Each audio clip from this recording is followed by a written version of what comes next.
Para los que no me conocen, yo soy Patricio Rago y bueno, de alguna manera estuvimos junto con Paz Marenco armando la FLU. Esta es la segunda edición que la hacemos y la verdad que es muy emocionante. Primero tener un sueño, tener una idea de imaginar como lector una feria para lectores. Es decir, una feria con buenos libros, con buenos libreros que saben, que eligen lo que tienen, que atienden, que recomiendan. Y bueno, la verdad que verla hecha realidad es como, bueno, no sé, como imagino la gente se hace una casa, que la sueña primero, después hace una casa, ¿no?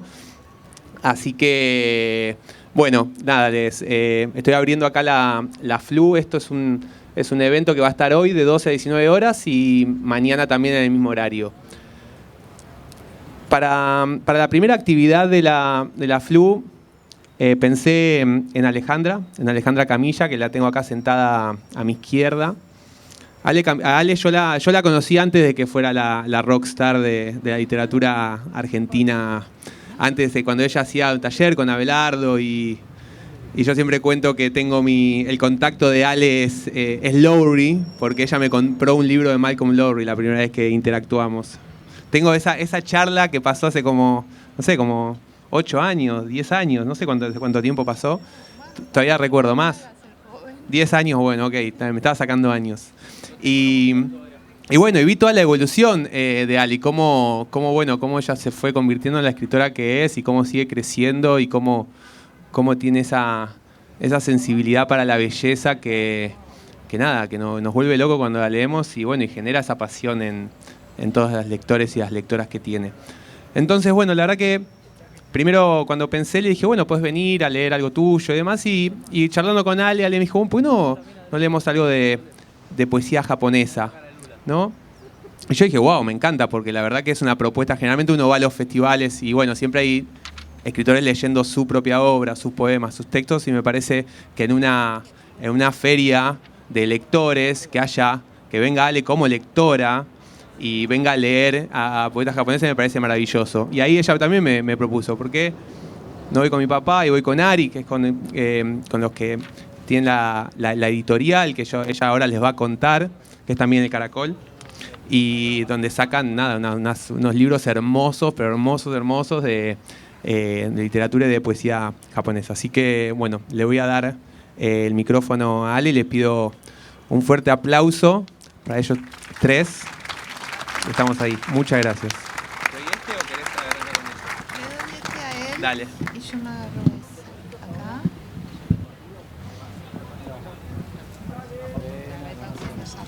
Ahora lo sacamos. Bueno, hola. ¿Cómo están?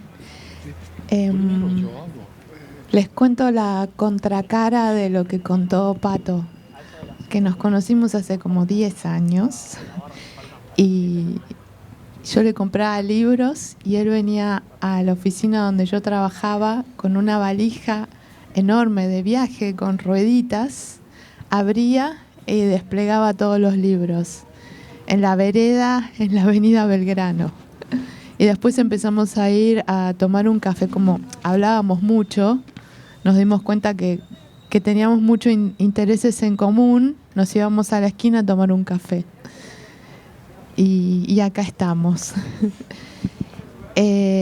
Bueno, cuando él me propuso, me dijo, bueno, hacemos lo que te parezca. Y les confieso que yo estoy mucho más orgullosa de estos libros que los libros que escribí. Son mucho mejores estos.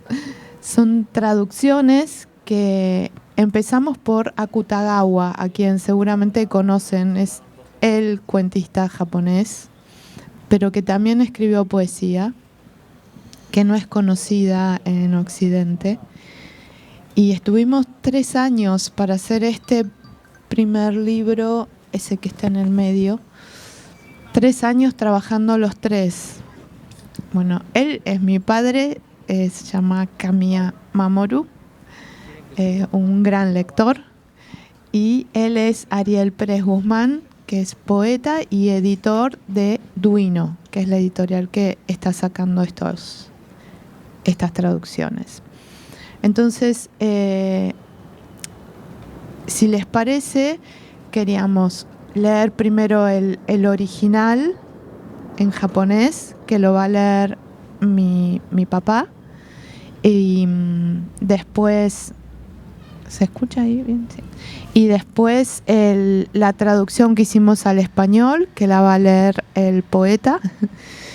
Y después yo les leo las notas, porque hicimos muchísimas notas, porque lo que queríamos evitar, no sé si les pasa a ustedes, a mí me pasaba con las traducciones que hay de haiku al español, si uno agarra distintos autores y lee la traducción, parece que todo estuviera escrito por el mismo autor. Como que muchas veces se aplana, se pierde tanto en el camino de la traducción que se aplana, ¿no?, la versión en español. Entonces hicimos muchas notas para intentar no sé, pasar por encima de ese obstáculo lo mejor posible, ¿no? Bueno, a ver.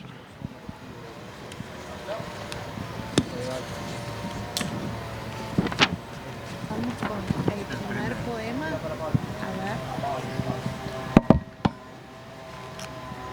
Este es acá. Sí.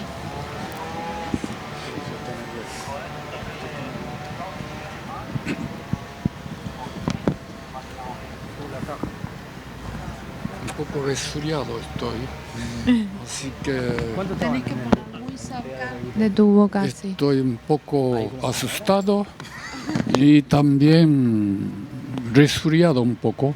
Entonces, ¿cómo podría hablar en japonés? Pero trato de máximo posible apto para esta situación.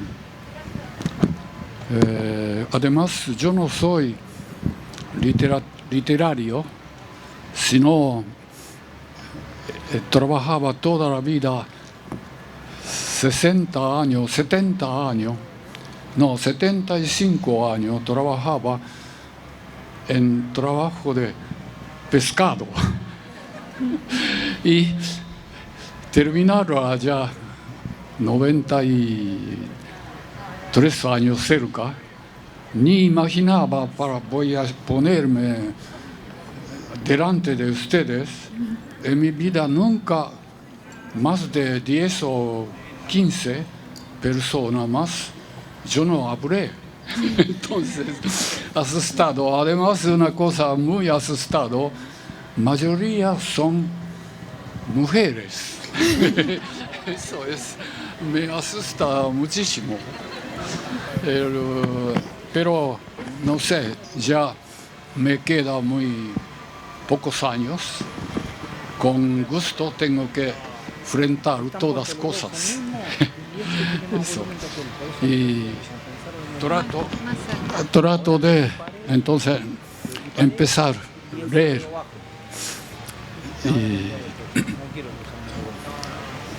¿Ustedes tienen esto?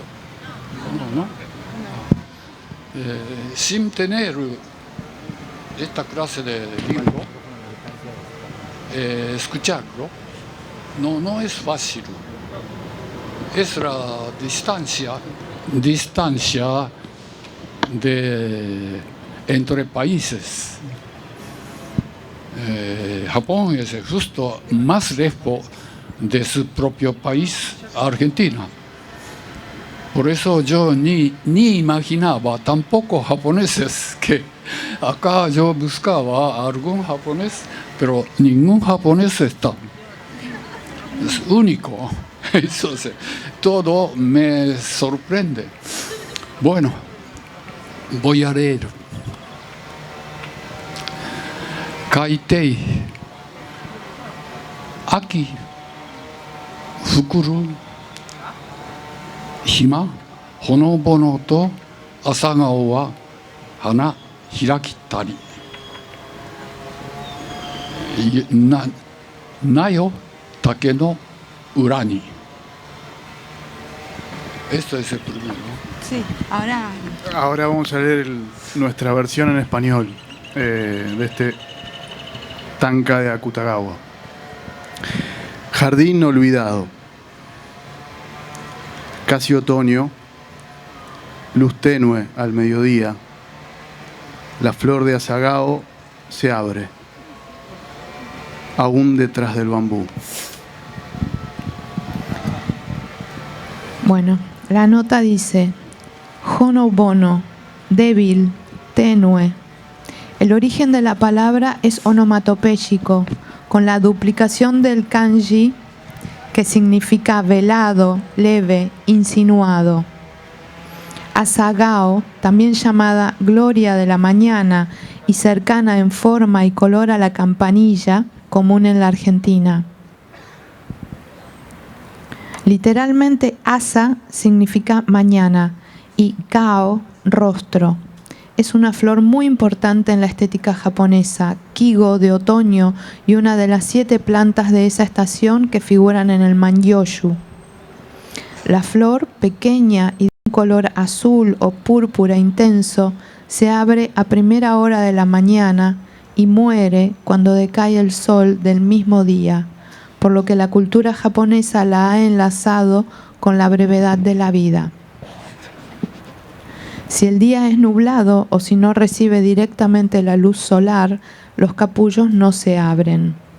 Los primeros ejemplares de asagao fueron traídos desde China en la época de la dinastía Tang y se hizo muy popular como flor decorativa en las ciudades de Japón durante el periodo Edo.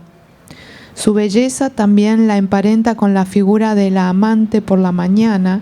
En el Genji Monogatari, la princesa Asagao es una hermosa mujer a la que Genji corteja sin éxito. Nayotake no ura, detrás del bambú.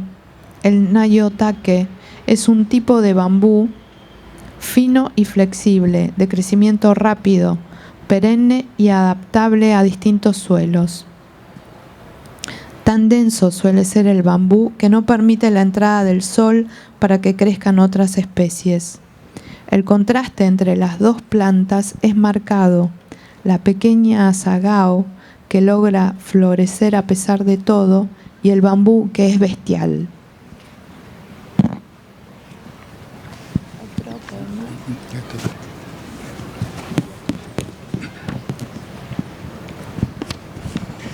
Está bien, ¿no? Sí. 不眠症。真夜中の廊下の隅に傘の青い伝統のスタンドが一本ひっそりとガラス戸に映っている。いつも頭の中を見つめるたびに。 Insomnio. En el rincón del pasillo de medianoche, la pantalla verde de una lámpara de pie se refleja quieta en la puerta de vidrio cada vez que miro fijo dentro de mi cabeza. Akutagawa escribió este poema en 1927 en el Hotel Imperial de Tokio, donde se había alojado para terminar Kappa. En Engranajes, también escrito poco antes de suicidarse, relató su estancia en el Hotel Imperial. Dice: acabada la cena, recorrí los pasillos solitarios con la intención de encerrarme en la habitación que había reservado antes. Más que el hotel en sí, los pasillos me daban una sensación de cárcel. Sin embargo, por suerte, cuando me di cuenta, el dolor de cabeza ya casi había desaparecido. Me habían llevado a la habitación tanto el bolso como el sombrero y el abrigo. El abrigo colgaba de la pared. Se parecía mucho a mí mismo, ahí de pie, así que lo agarré con rapidez y lo lancé al interior del armario del rincón. Después me acerqué al tocador y observé inmóvil mi rostro en el espejo. Los huesos se marcaban bajo la piel. De inmediato me acordé del gusano de la cena. Lo vi reaparecer en la cabeza de hombre que había delante del espejo. Abrí la puerta, salí al pasillo y comencé a caminar sin rumbo fijo. Fui a parar al vestíbulo. En la esquina había una lámpara de pie alta cuya pantalla de bambú verde se reflejaba con total claridad en una puerta de cristal.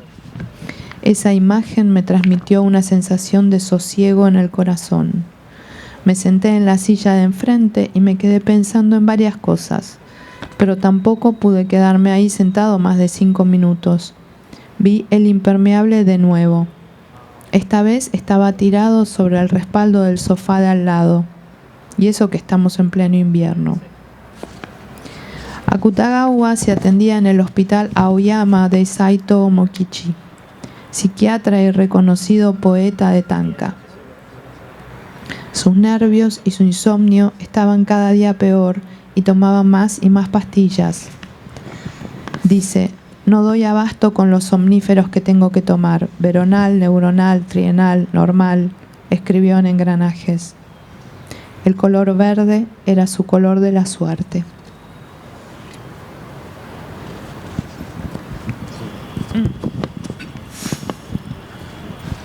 木枯らしや目指しに残る海の色。 Ráfaga de invierno entre los árboles y en las sardinas secas el color del mar. Kogarashi es un viento fuerte y frío del norte que marca los últimos días del otoño y la llegada del invierno. Es seco. Kogarashi significa viento frío que seca los árboles. De ahí la relación con las sardinas secas, mezashi, y el contraste con el mar. Las sardinas se cuelgan a secar en los aleros de las casas. El viento fuerte las mueve como a las ramas de los árboles. En Hombre y Naturaleza, libro que Akutagawa leyó con fervor en la escuela primaria, Tokutomi Roka pinta la llegada del primer Kogarashi del año. Dice: no había ni una mancha de nubes en el cielo. Desde lo alto hasta el horizonte, el firmamento era de un azul intenso y bañado por un sol brillante, hasta que el viento brotó de golpe. Uno no sabía de dónde, y a cada segundo su velocidad aumentaba más, agitando el mar, estremeciendo las montañas y despojando a los árboles de sus hojas. Había algo seco y descolorido en el cielo que, junto al susurro de las hojas, sugería el avance del otoño.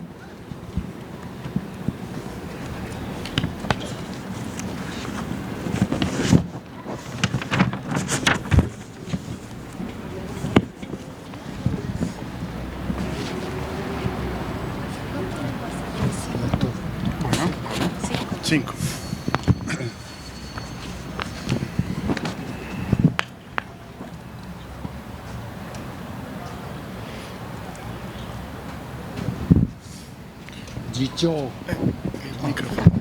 次長、水原や花の先だけ暮れ残る。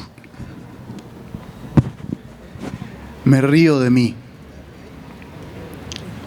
Solo agua y mocos en la punta de mi nariz. El sol aún está cayendo. Jicho, autodesprecio, ridiculizarse, reírse de uno mismo. La palabra trae al poema el tono de mofa grotesca. Mizubana, agua y mocos, nariz que chorrea, nariz congestionada.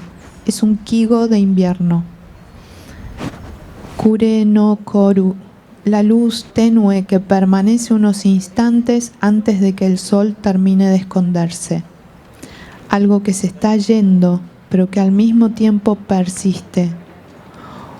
Oana Ryuichi, pintor y poeta amigo de Akutagawa, realizó una reconstrucción de los momentos anteriores a su suicidio. La noche del 24 de julio de 1927, Akutagawa entregó a su tía Fuki una carta para que a la mañana siguiente fuera llevada al doctor Shimojima Isaoshi, su vecino médico, poeta y amigo. Akutagawa le dijo a Fuki: quizá cuando venga el maestro yo todavía esté dormido. En ese caso no me despiertes. Después tomó una gran dosis de Veronal, antigua marca inglesa de somníferos. Se acostó en la misma habitación que su mujer y sus hijos y se quedó dormido leyendo la Biblia. La carta enviada a Shimojima consistía en una sola hoja con este hokku, con este poema que leímos recién, escrito en letra muy pequeña. Suele considerarse su Jisei no Ku, poema de despedida desde la muerte, tradición en el budismo zen. Se cree que Akutagawa había escrito este hokku tiempo atrás, quizás en el invierno anterior a su suicidio. Mizubana es un kigo de invierno. Siguiendo la interpretación de Lorenzo Marinucci, traductor italiano de los hokku de Akutagawa, Jicho, me río de mí, parece sugerir una parodia del tradicional Jisei no Ku, en el tono irreverente de Akutagawa. En el capítulo 49 de Vida de un idiota, uno de sus últimos textos, Akutagawa describe imágenes cercanas. Dice: después de acabar Vida de un idiota, entró por casualidad a una tienda de objetos usados donde había un cisne disecado. El ave estaba erguida con el cuello estirado. Sus plumas amarillentas habían sido devoradas por las polillas. Pensó en su propia vida y sintió cómo su corazón se llenaba de lágrimas y de risas burlonas. Solo le quedaban la locura o el suicidio. Mientras deambulaba sin rumbo solo por la calle a la hora del crepúsculo, decidió esperar al destino que, reptando lentamente, se le acercaba para destruirlo.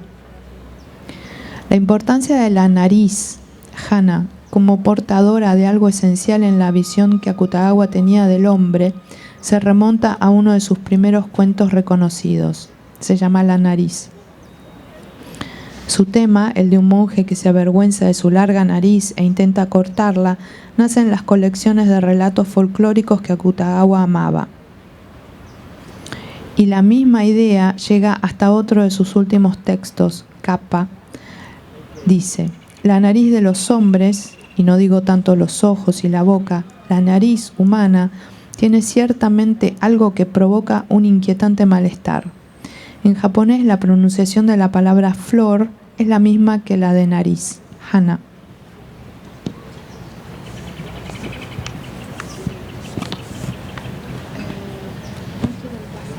¿Salutaron?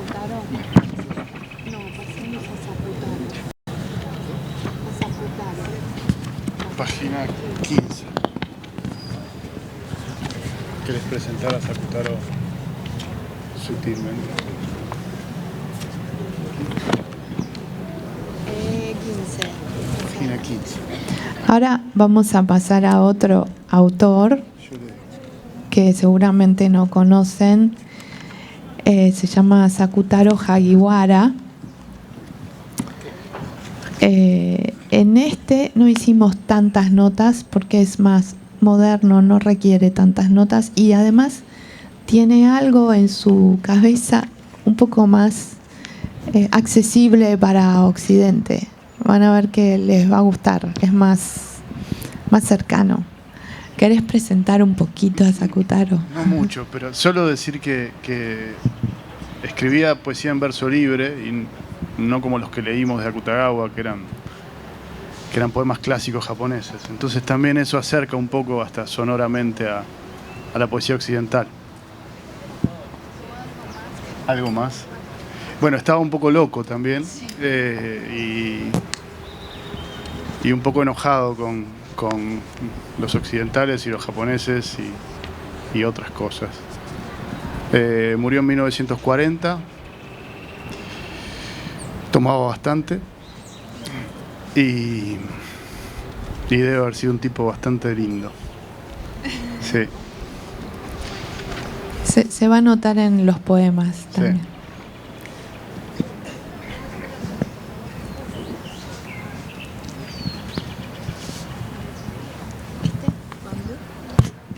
Sí. 竹、光る地面に竹が生え、光る地面に竹が生え、青竹が生え、地下には竹の根が生え、根が次第に細ろみ、根の先より繊毛が生え、かすかにけぶる繊毛が生え、かすかに震え、固き地面に竹が生え、地上に鋭く竹が生え、まっしぐらに竹が生え、凍れる節々凛々と青空のもとに竹が生え、竹が生え。Bambú. En la tierra que brilla, el bambú crece. El bambú verde crece. Bajo la tierra, la raíz del bambú crece. La raíz afilándose poco a poco. Desde las puntas de la raíz, pelos diminutos crecen. Débiles, leves, pelos diminutos crecen. Débiles tiemblan. En la tierra dura, el bambú crece. Afilado sobre la tierra, el bambú crece. Directo hacia lo alto, el bambú crece. Se yergue firme, congelado un nudo y otro nudo. Bajo el cielo azul, el bambú crece. Bambú, bambú, bambú, crece.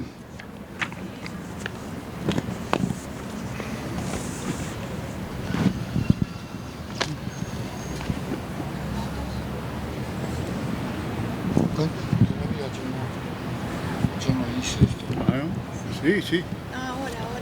Este vamos a leer ahora.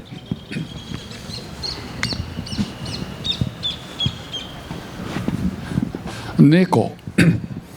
真っ黒けの猫が2匹。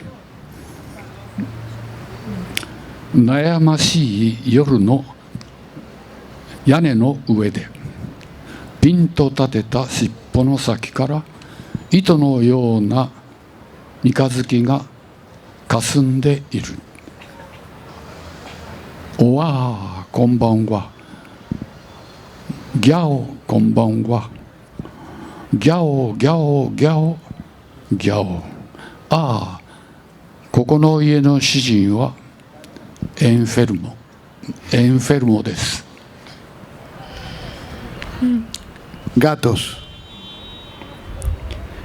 Dos gatos negros carbón en el tejado de la noche sensual. Desde la punta de sus colas tensas, levantadas, la luna creciente se desvanece como un hilo. ¡Oh, ah! Buenas noches. ¡Oh, ah! Buenas noches. ¡Oh, ya! ¡Oh, ya! ¡Oh, ya! ¡Oh, ah! El dueño de esta casa está enfermo. Las onomatopeyas esenciales en el idioma japonés aparecen una y otra vez en los poemas de Sakutaro. En algunos casos son expresiones usadas comúnmente, pero en muchos otros son sonidos especiales y únicos creados por el poeta. La forma en que hace maullar aquí a los gatos, un sonido mucho más preciso que el simple miau, oa, o gia, oa, es uno de esos ejemplos.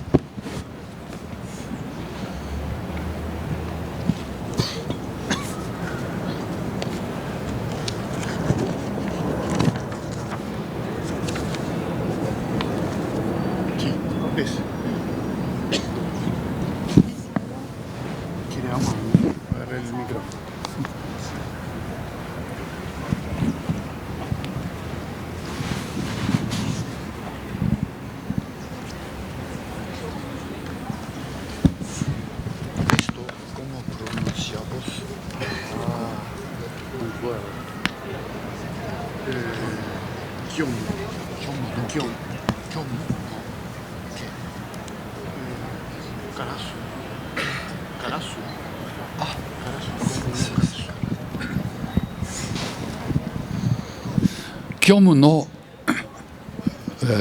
¿cómo se llama? Garas. Ah, Kyomu no Garas. Ware wa moto Kyomu no Garas. Ware wa moto no Kyomu no Garas. かの高き冬至の屋根に口を開けて、風見のごとくに縫合せん。季節に認識ありやなしや、我の持たざるものは一切なり。Cuervo nihilista. Desde el origen he sido un cuervo nihilista, abriendo la boca sobre el tejado de este alto solsticio de invierno, rugiendo como una veleta, consciente o no de las estaciones. Lo que no tengo es absolutamente todo. Kyomu, a partir del siglo XX, suele traducirse como nihilista, con clara referencia a la obra de Nietzsche, a quien Sakutaro había leído profundamente.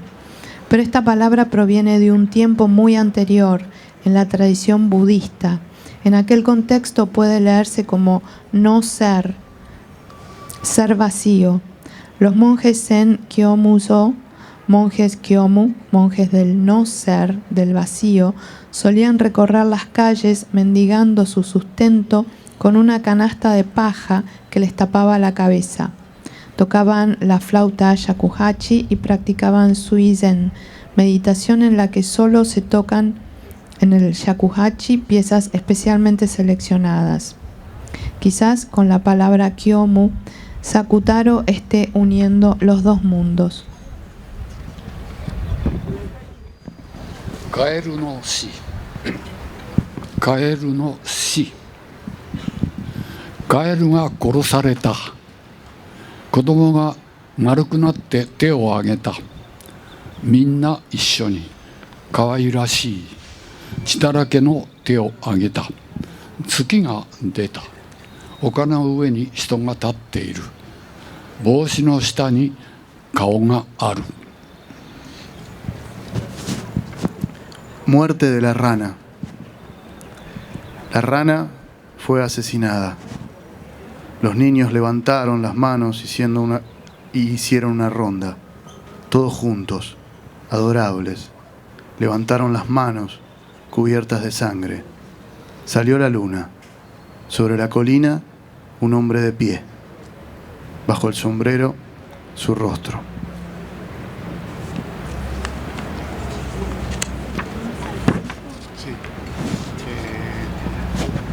Pero el primer párrafo, nada más tu papá. El primer párrafo.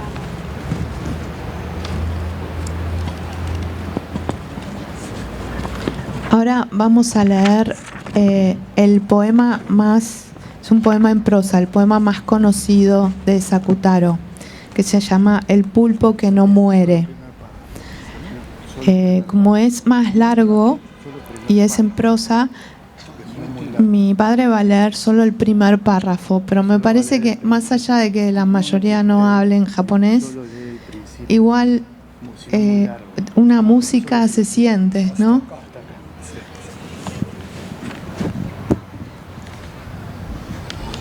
Shinanai tako. Shinanai tako. ある水族館の水槽で久しい間飢えたタコが飼われていた。地下の薄暗い岩の陰で青ざめた、針天井の光線がいつも悲しげに漂っていた。誰も人々はその薄暗い水槽を忘れていた。もう久しい以前にタコは死んだと思われていた。そして腐った海水だけがはかりっぽい日差しの中でいつもガラス窓の桶に溜まっていた。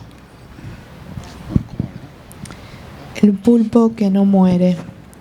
En la pecera de cierto acuario, un pulpo hambriento había vivido siendo alimentado durante mucho tiempo. a la sombra de una roca en la penumbra del fondo, bajo la luz pálida que bajaba del techo de vidrio, flotando siempre tristemente. Pero todos los hombres de cualquier clase olvidaron esa lúgubre pecera. Se pensaba que el pulpo ya había muerto hacía tiempo, y entonces solo agua de mar podrida, siempre estancada en la pecera de vidrio, bajo rayos de sol llenos de polvo. Sin embargo, la criatura no había muerto. El pulpo había estado oculto a la sombra de la roca, y al despertarse, desdichado, dentro de esa pecera olvidada, día tras día, solo pudo soportar el hambre más terrible.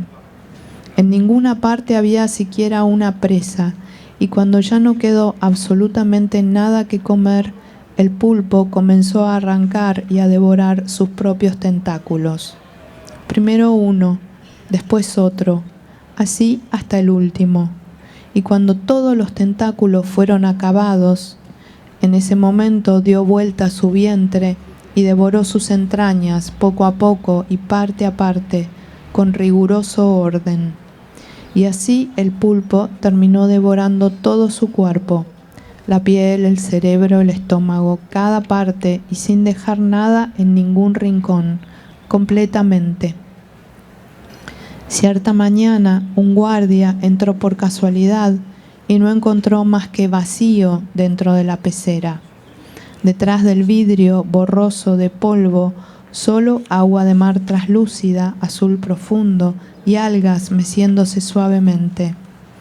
En ningún recoveco, bajo ninguna roca, se veía ya la silueta de ninguna criatura. El pulpo había terminado desvaneciéndose por completo.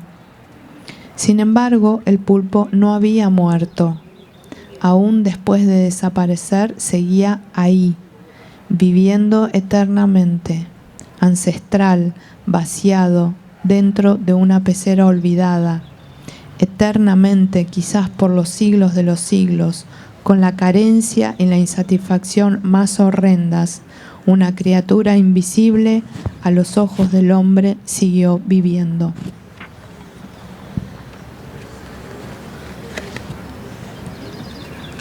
Ahora el tercer y último poeta que trajimos, que se llama Wakayama Bokusui. Lo presentás. Bueno, este todavía no existe como libro, por eso lo que está ahí es la versión que estamos terminando de corregir, pero pronto vendrá. Es un poeta tanka, un poeta que solo escribió tanka, y es contemporáneo de Akutagawa y de Sakutaro, son los tres de principios del siglo XX.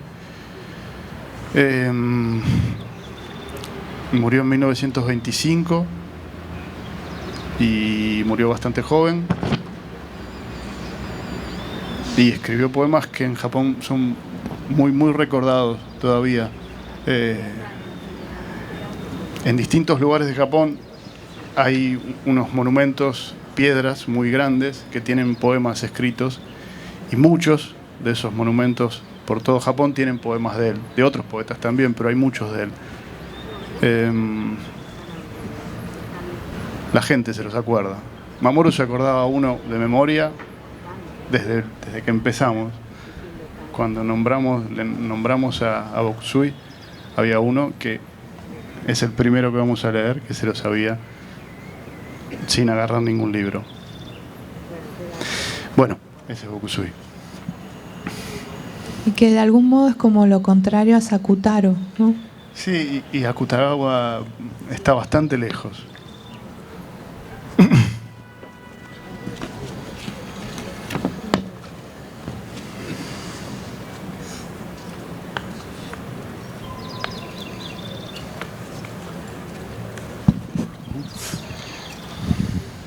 Iku Yamakawa, これ去り行けば寂しさの果てなん国ぞ今日も旅行く。 ¿Cuántos montes, cuántos ríos tendré que atravesar hasta llegar al país aquel donde termina la tristeza. Hoy sigo mi viaje. Ooka Makoto, poeta y crítico y autor de una reconocida biografía de Bokusui, escribió: este célebre tanka ha marcado toda una época.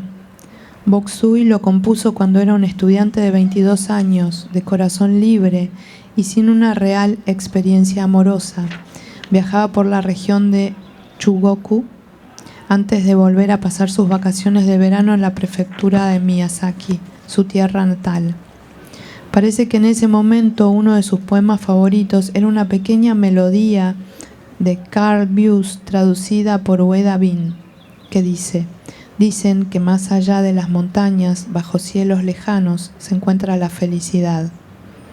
Es cierto que aquí se refleja el mismo sentimiento, pero cuando el poeta comienza a cantar Ikuya Makawa, ya solo podemos escuchar la auténtica melodía de su propia tristeza.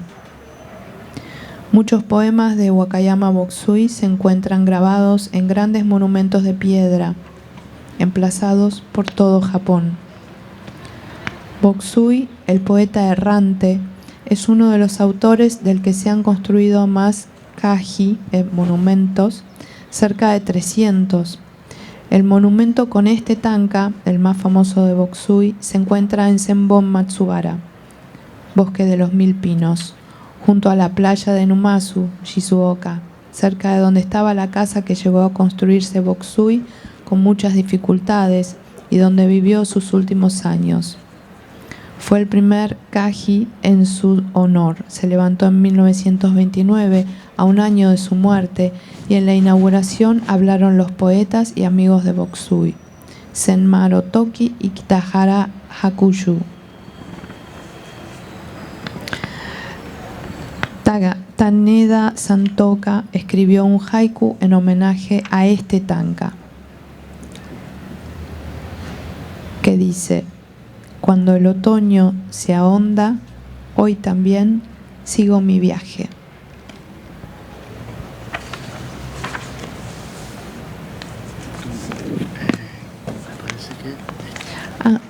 Para acercarlo un poco más también a este poeta, se me ocurre de quién era amigo. De don Atahualpa. Era amigo de Atahualpa Yupanqui. Don Atahualpa lo fue a visitar. Más que amigo, Atahualpa le contaron las historias cuando Atahualpa viajó a Japón en los años 50, le contaron historias de Bokusui y Atahualpa, para una revista que se llamaba, si mal no recuerdo, Hablar de Folclore, escribió varias crónicas y una de esas era la historia de Bokusui. Y cómo el pueblo, 30 años después de que hubiera muerto, seguía acordándose de sus poemas de memoria. Cosa que para Atahualpa era un verdadero poeta, el que el pueblo se lo acuerda de memoria. Uno más y tenemos que cerrar. ¿Cuál te parece de Bokusui? A ver.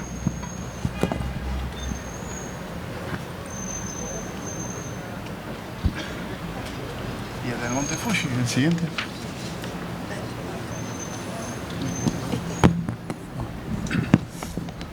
Esto último, ¿no?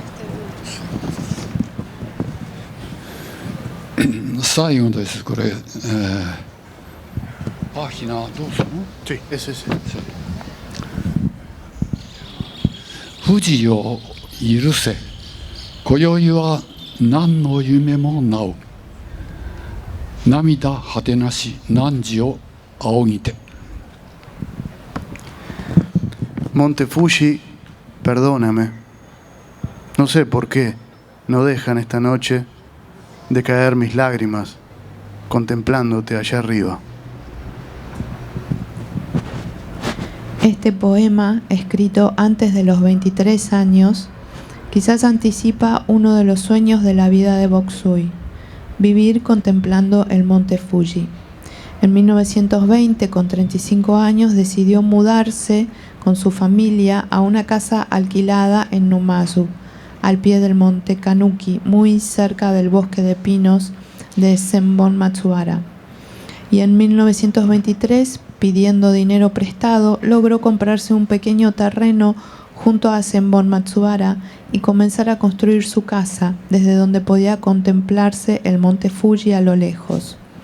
Finalmente quedó terminada en agosto de 1925. Sus últimos viajes de caligrafía, en los que llegó a Hokkaido y a Corea, y en los que peregrinaba por distintos pueblos, posadas y termas, ofreciendo caligrafías de sus poemas a cambio de una pequeña retribución, tuvieron el objeto de juntar dinero para pagar las deudas que había contraído construyendo la casa de Numazu e intentando no dejar de publicar su revista de poesía Sosaku, Creación. Durante la Segunda Guerra, en julio de 1945, Numazu fue bombardeada por aviones norteamericanos y la casa de Bokusui fue totalmente destruida. Bueno, muchísimas gracias.